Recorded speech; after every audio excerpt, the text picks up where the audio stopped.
انہوں نے دیکھا یہ کوئی جادوگر نہیں ہو سکتا، لہٰذا جادوگر سجدے میں گر پڑے، اللہ پر ایمان لے آئے۔ فرعون نے انہیں دھمکی دی کہ میری اجازت کے بغیر تم ایمان لے آئے، میں تمہارے ہاتھ پاؤں مخالف سمت سے کاٹ دوں گا اور تمہیں سولی چڑھاؤں گا۔ اب جادوگروں نے کہا ایمان لانے کی پاداش میں تم ہمیں سزا دینا چاہتے ہو؟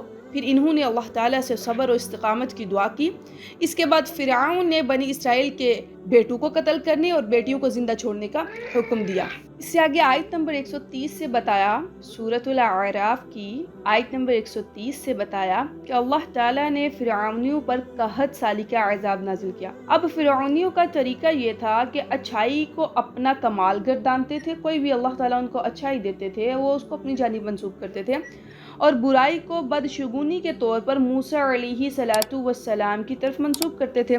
پھر ان پر ٹڈیوں کا، جوموں کا، مینڈکوں کا اور خون کا عذاب نازل ہوا۔ جب عذاب میں مبتلا ہوئے تو موسیٰ علیہ السلام سے کہنے لگے آپ اللہ سے دعا کریں ہم سے یہ عذاب ٹل جائے، اگر ایسا ہوا تو ہم ایمان لے آئیں گے اور بنی اسرائیل کو بھی آزاد کر دیں گے۔ لیکن موسیٰ علیہ السلام کی دعا کے نتیجے میں عذاب ٹل جانے کے بعد بنی اسرائیل اپنے وعدے سے پھر گئے۔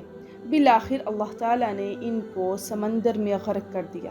اللہ تعالیٰ نے کمزور لوگوں کو مشرق و مغرب کا وارث بنا دیا اور بنی اسرائیل سے جو خیر کا وعدہ تھا وہ پورا ہوا۔ اب بنی اسرائیل سمندر پار کر کے ایک ایسی قوم کے پاس پہنچے جو بتوں کی پوجا کیا کرتی تھی۔ انہوں نے موسیٰ علیہ السلام سے کہا ہمارے لیے بھی ایک خدا بنا دیجیے۔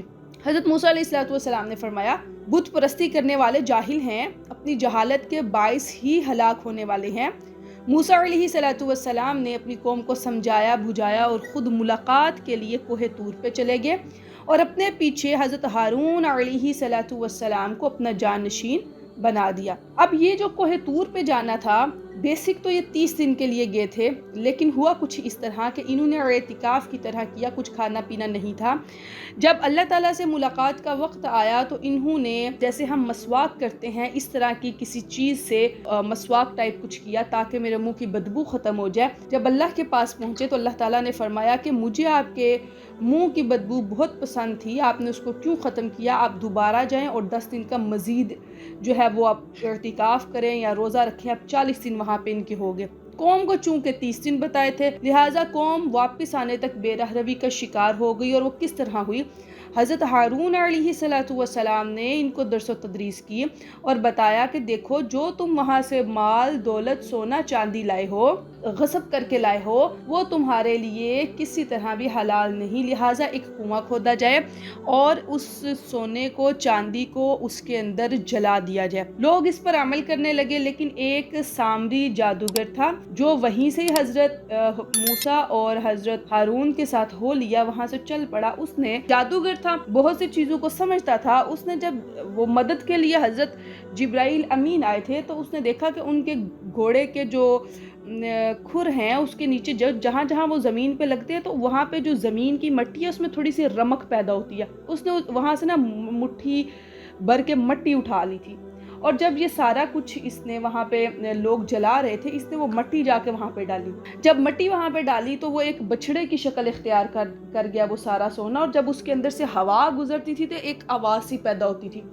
اب انہوں نے کیا کرنا شروع کیا، انہوں نے وہاں پہ اس کی پوجا شروع کر دی، اور جب موسیٰ علیہ السلام کے 40 دن کا عرصہ ہو چکا تو موسیٰ علیہ السلام نے اللہ تعالیٰ سے اپنا جلوہ دکھانے کی دعا کی، لیکن جب اللہ تعالیٰ بالواسطہ جلوہ فرما ہوا تو موسیٰ علیہ السلام اس کی تاب نہ لا کر بے ہوش ہو گئے اور پہاڑ ریزہ ہو گیا۔ پھر موسیٰ علیہ السلام کے کوہ طور پر قیام کے عرصے میں بنی اسرائیل کے زیورات سے بچڑا بنا کر اسے معبود بنانے کا ذکر جیسے کہ ابھی میں نے آپ کو بتایا۔ چنانچہ جب حضرت موسیٰ علیہ السلام واپس آئے تو قوم پر غصے اور افسوس کا اظہار کیا اور کہا میرے پیچھے تم نے ایسا برا کام کیا۔ اس کے بعد آیت نمبر 151 میں موسیٰ علیہ السلام کی دعا اور کلمات استغفار کا ذکر ہے۔ اللہ تعالیٰ نے فرمایا کہ یہ کامل نعمت میں ان لوگوں کو عطا کروں گا جو ایمان کے ساتھ تقوی اختیار کریں گے، زکوٰۃ دیں گے، عیسیٰ عظیم رسول نبی امی کی پیروی کریں گے، جس کا ذکر وہ اپنے پاس تورات اور انجیل میں لکھا ہوا پاتے ہیں، اور یہ نبی ان کی نیکی کا، جو نبی ہیں، جو آخری نبی الزماں ہیں، ان کو نیکی کا حکم دیں گے اور برائی سے روکیں گے، پاکیزہ چیزوں کو ان کے لیے حلال کریں گے اور ناپاک چیزوں کو حرام کریں گے، بدعمالیوں کا بوجھ اور ان کے گلوں میں پڑے ہوئے توق اتار دیں گے۔ سو جو لوگ اس پر ایمان لائے، ان کی تعظیم اور نصرت کی اور اس نور ہدایت کی پیروی کی جو ان کے ساتھ نازل کیا گیا، وہی فلاح پانے والے ہیں۔ اس کے بعد رسول علیہ الصلوۃ والسلام کی رسالت عامہ کا ذکر ہے۔ دعا دیکھیں، آیت نمبر 151، 155 سورۃ الاعراف، پارہ نمبر 2۔ اس میں حضرت موسیٰ اور حضرت ہارون نے جو دعا کی تھی، اللہم انت ولینا، یہ بڑی اچھی دعا ہے، اس کو یاد کریں اور اس کو اللہ کی بارگاہ میں مانگا بھی کریں۔ اللہم، جب ہم اللہ سے دعا مانگے تو ہم سٹارٹنگ میں اللہم کا یا ربنا کا اضافہ کر سکتے ہیں، کیونکہ ہم اللہ سے دعا مانگ رہے ہیں۔ انت ولینا فاغفر لنا وارحمنا وانت خیر الغافرین۔ دیکھیں یہ الفاظ کتنے مزے کے ہیں کہ انسان اللہ کو جب پکارتا ہے، یا اللہ تو میرا دوست ہے نا، کتنے مان سے اور کتنی محبت سے اللہ کی بارگاہ میں انسان جاتا ہے۔ اللہم انت ولینا، جب یہ لفظ بولے جاتے ہیں تو انسان کے اندر تک، ایک گہرائی تک انسان کے وہ جو آنسو گر رہے ہوتے ہیں، اللہم انت ولینا، میرے مالک و مولا تو ہمارا دوست ہے، فاغفر لنا، تو ہمیں معاف فرما دے، وارحمنا، تو ہم پہ رحم فرما دے، وانت خیر الغافرین، اور تو بہترین کیا کرنے والا ہے، بخشش کرنے والا ہے۔ اس دعا کو یاد کر لیجیے۔ اس کے بعد آیت نمبر 60 سے موسیٰ علیہ السلام کی پتھر پر ضرب سے ان کی قوم کے 12 قبیلوں کے لیے 12 چشمے جاری ہونے کے معجزے کا بیان ہے۔ بیسک بنی اسرائیل جو ہے، بنی بیٹے کو کہا جاتا ہے، اسرائیل جو ہے یہ حضرت یعقوب علیہ السلام کا لقب تھا، تو بنی اسرائیل کہہ کے ان کے جو 12 حضرت یعقوب علیہ السلام کے 12 بیٹے تھے، ایک حضرت یوسف علیہ السلام تھے، حضرت بنیامین علیہ السلام تھے، اور 10 دوسرے بیٹے تھے، یہ ملا کے 12 قبیلے بنے تھے، ٹھیک ہے۔ اس کے بعد اس امر کا بیان ہے کہ بنی اسرائیل کو حکم ہوا معافی مانگتے اور سجدہ کرتے ہوئے بیت المقدس میں داخل ہو جاؤ، مگر انہوں نے اس مسئلے میں بھی تحریف کی۔ مزید بتایا کہ سمندر کے کنارے ایلا نامی بستی میں انہیں ہفتے کے دن مچھلیوں کے شکار سے منع کیا گیا تھا، مگر انہوں نے اللہ کے حکم کی نافرمانی کی۔ اب وہ کیا کیا کرتے تھے، ہفتے کے دن مچھلیاں کہا گیا تھا تم نے ہفتے کے دن جسٹ اللہ کی عبادت کرنی ہے، مچھلیاں نہیں پکڑنی۔ وہ جال بچھا دیا کرتے تھے، جال میں مچھلیاں آ جایا کرتی تھی، یعنی کوئی بہانے انہوں نے استعمال کیے، کوئی ہیلے وہ اختیار کیے تھی، تو بیسکلی اللہ تعالیٰ کی نافرمانی۔ بنی اسرائیل کی ان نافرمانیوں کے باعث ان کی صورتوں کو مسخ کر کے بندر بنا دیا گیا۔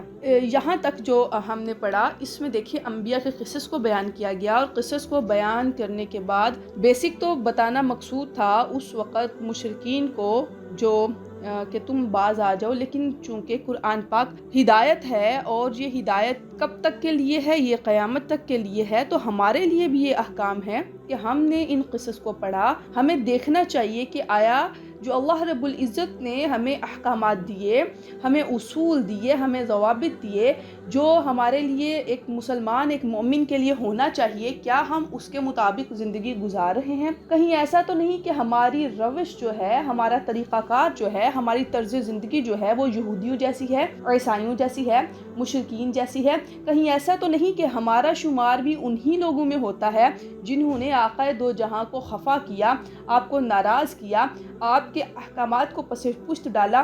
اگر ہم اپنے نامہ اعمال میں ایسی چیزیں دیکھتے ہیں، اللہ تعالیٰ کی یہ بہت بڑی عطا ہے کہ اس نے ابھی ہمیں وقت دیا ہے اور ہمیں احساس ہوا ہے، ہم اس کی بارگاہ میں جھک جائیں، توبہ کر لیں، معافی مانگ لیں۔ دیکھیں اللہ تعالیٰ نے امت محمدیہ صلی اللہ علیہ وآلہ وسلم پر کتنا بڑا احسان فرمایا۔ ہماری شکلیں نہیں بدلی جا رہی ہیں، ہمیں پوری کی پوری بستی کو اٹھا کے اوندے منہ زمین پہ نہیں دے مارا جا رہا ہے، کسی چیخ سے، کسی زلزلے سے تباہ و بربادی نہیں کی جا رہی ہے۔ چھوٹے چھوٹے جھٹکے یہ ہمیں جھنجھوڑنے کے لیے، ہمیں ہلانے کے لیے۔ اللہ تعالیٰ بتاتے ہیں کہ اگر میں یہ کرنے پہ قادر ہوں تو میں پوری دنیا کو تہس نہس کرنے پہ بھی قادر ہوں، لیکن دیکھو میں نے تم پہ رحمت کر چھوڑی ہے، میں نے تمہیں وقت دے چھوڑا ہے، تم پلٹ آؤ، تم پلٹ آؤ۔ یہ ہمیں ڈھیل دی گئی ہے۔ مان جائیں گے تو اللہ کی بارگاہ میں مقبولیت کا درجہ پا جائیں گے، نہیں مانیں گے تو اللہ تعالیٰ کو تو انسان کی عبادت کی نہ ضرورت ہے، وہ تو بے نیاز ہے، ہمارے اعمال ہمارے اپنے لیے ہیں۔ اب دیکھیں اس کے بعد آیت نمبر 172،